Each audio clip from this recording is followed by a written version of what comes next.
been a long time since I've been able to go to Inbound in person. Of course, they were virtual in 2020 and 2021.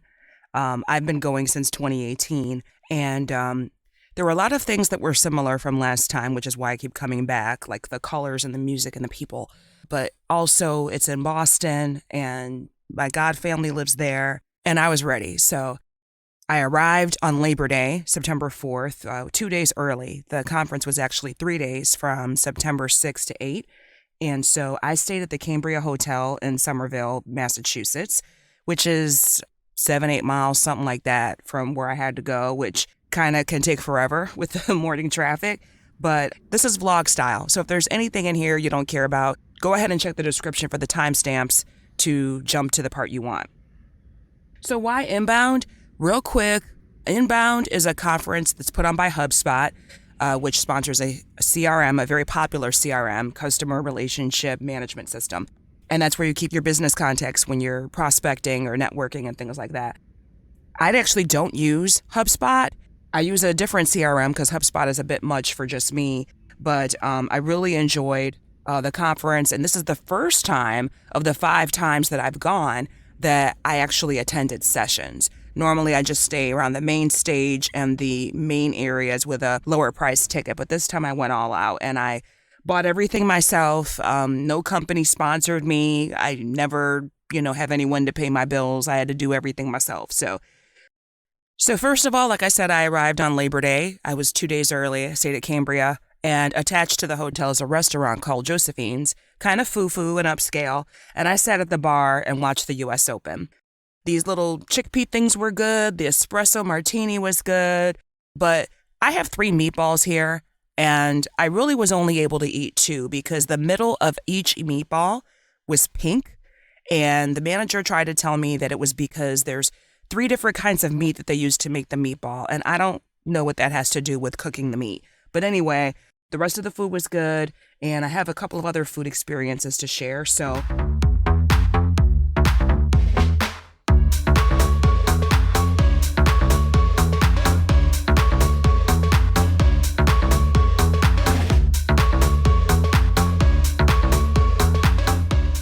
visited with my godparents. They came and got me, and we went around the corner to a really nice, small little place called the Neighborhood Restaurant, which is exactly what it sounds like. I loved it. They make their own hot sauce, their own bread, their own butter, their own lemonade. It's really amazing. So if you get a chance to go in or around the Boston, Cambridge, Somerville area, you need to check that out for sure.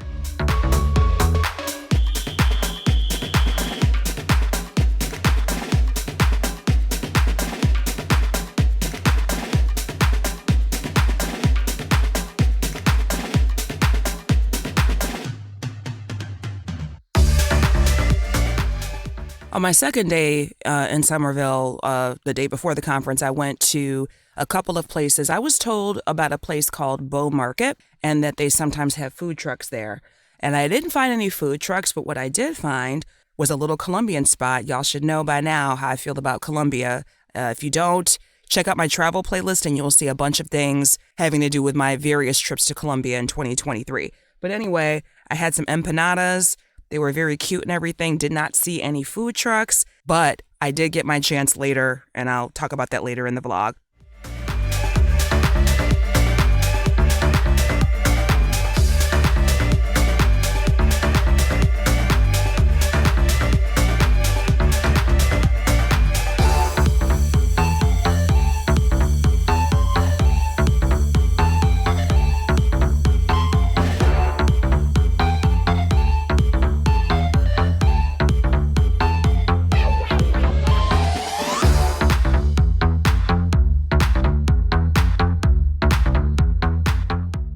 So Inbound is always held every year at the Boston Exhibition and Convention Center near the Seaport District, downtown Boston.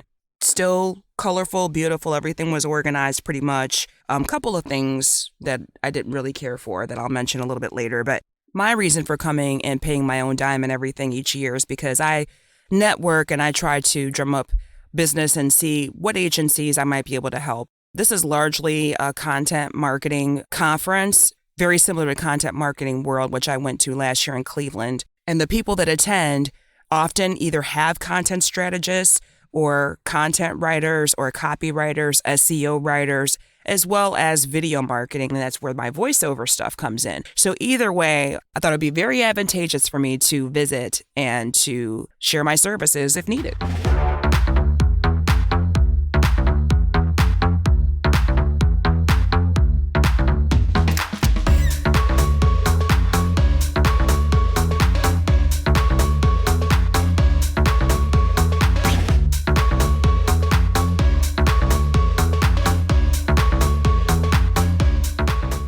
My favorite part of the conference by far was the Black at Inbound space, which was like a gathering of people, and anyone was welcome. Anybody could go in there and talk. I talked to white people in there, it's fine.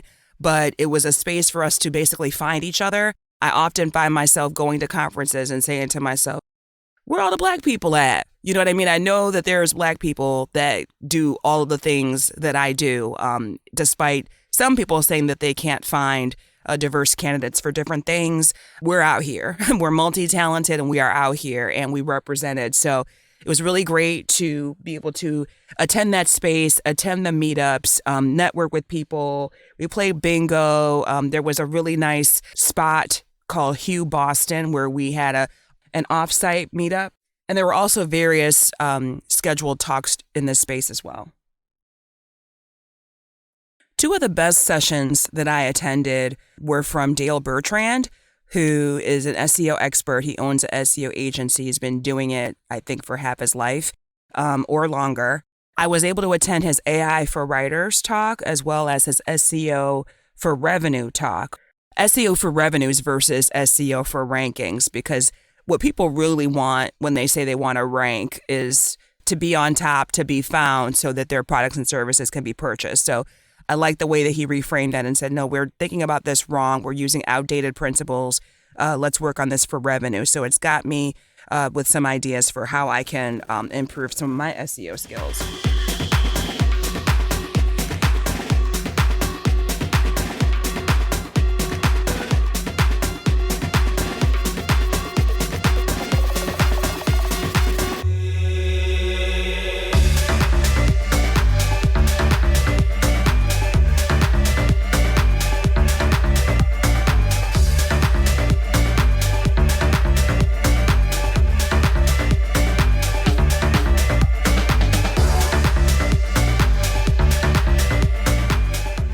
I also really liked this talk from Marcus Sheridan about how we can foster trust in an AI era where so many people are making up stuff and trying to put it off as human or, not as forthcoming about what people will do with, your voice, your data, your IP.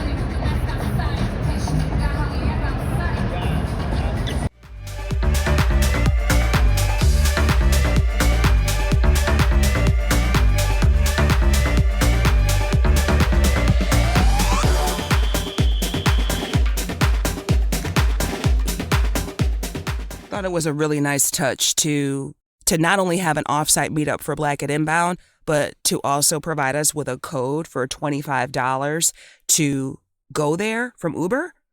Very, very nice. Very well played. Because I, for one, don't like to drive in other major cities if I can help it. It stresses me out. So after that meetup, my godbrother picked me up and brought me back to my hotel, and we were able to visit for a while because I haven't seen him in a few years. And then after that, it's the next day. Time for day 2. There's actually 3 days of this conference, but I only attended 2 because of logistics with flights and other geographical things. So this particular morning, it took me an hour and 10 minutes to go from Somerville to downtown Boston. I don't know why. And therefore, I ended up missing the talk with Derek Jeter at 9 a.m. and the beginning of Amy Porterfield at 9:30, but I did catch a little tiny bit. About your business is you've done a nice balance of branding your courses, Let's Build Their Society, the growth system, and then obviously using your personal brand to grow the podcast. Professional content, how to create a course, how to grow an email list, how to build a business. So all the content I've taught is very marketing heavy. However, I made one silly video with my husband who doesn't even use social media, and the video was a little play on how much I love his sexy beard. And so made the stupid video 40 million views. My one chance to go viral, and it's about a beard.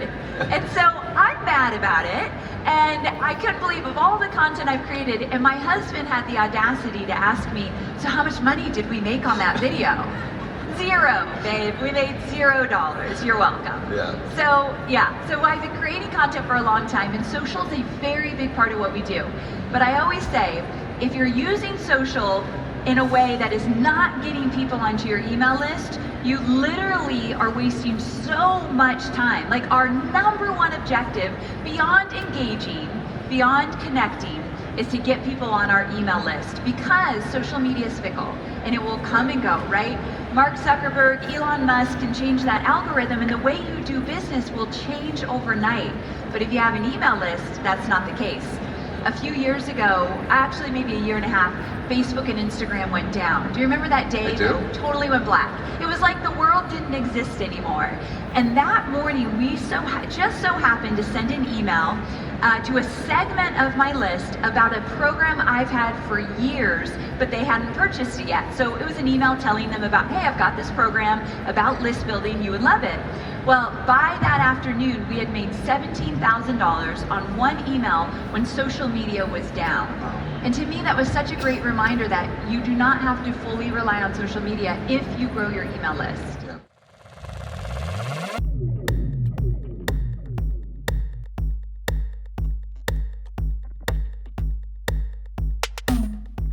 And then back to the meetup. I really like the Hall of Fame space where there are all these different Black celebrities with different inspirational quotes that you could add to. And then there was also an activation board where you could offer help or you could ask for help, or both.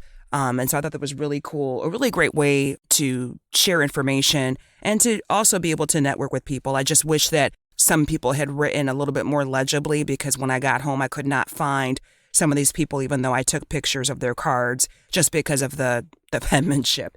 But I thought it was a great idea. I wish that that was actually something that could happen for the whole conference, is that, you know, you can link up with people, because you can't sit next to everybody. You can't eat lunch with everybody. You don't know there was thousands of people there, right? So at least we had this board to use.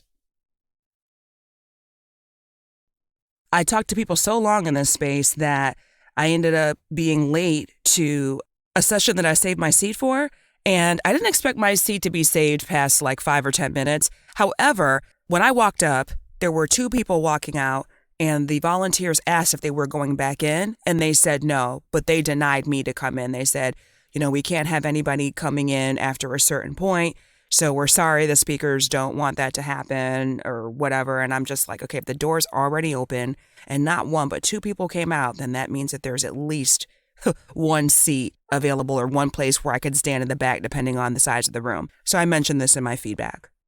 One of the last sessions I got to attend was a LinkedIn session, and this was overlapping with the 90-minute session that I was denied to enter. And so I went ahead and sat down and learned about some LinkedIn business stuff that I didn't know about. And I'm thinking, you know what? I am a company, even though I'm 1 person. I'm actually 2 companies, because I do freelance writing and voice acting.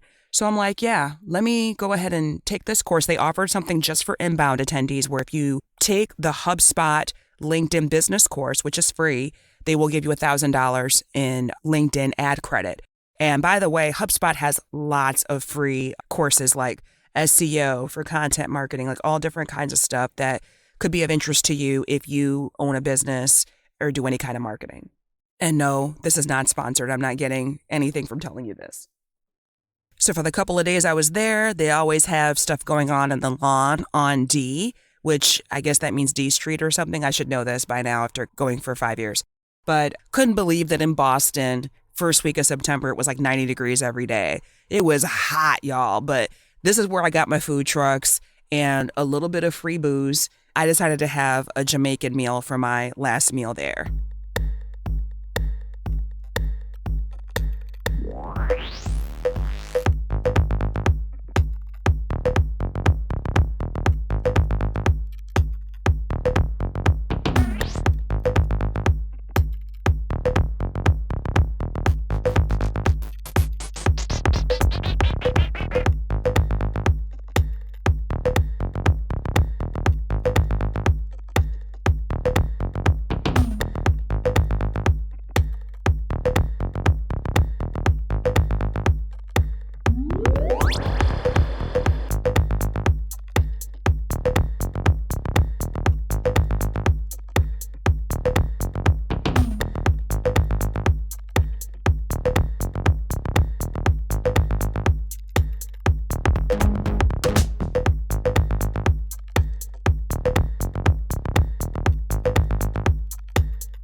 Overall, I had a great time. I recommend it to anyone who owns a business because anyone that owns a business has to do marketing. And you just pick the level of ticket that you need. If you don't need the insider sessions about SEO and other things, then fine. Just stay on the outskirts with the programming for the main stage and other more so public areas like the exhibition center and things like that. Really, really good. If you own a business and have or haven't attended an Inbound conference, I invite you to leave a comment for me, asking me any questions you might have or letting me know what you thought about the conference. And if you want to see some of the things from the past that I experienced at Inbound, check out one of these videos from past years. I got a bunch.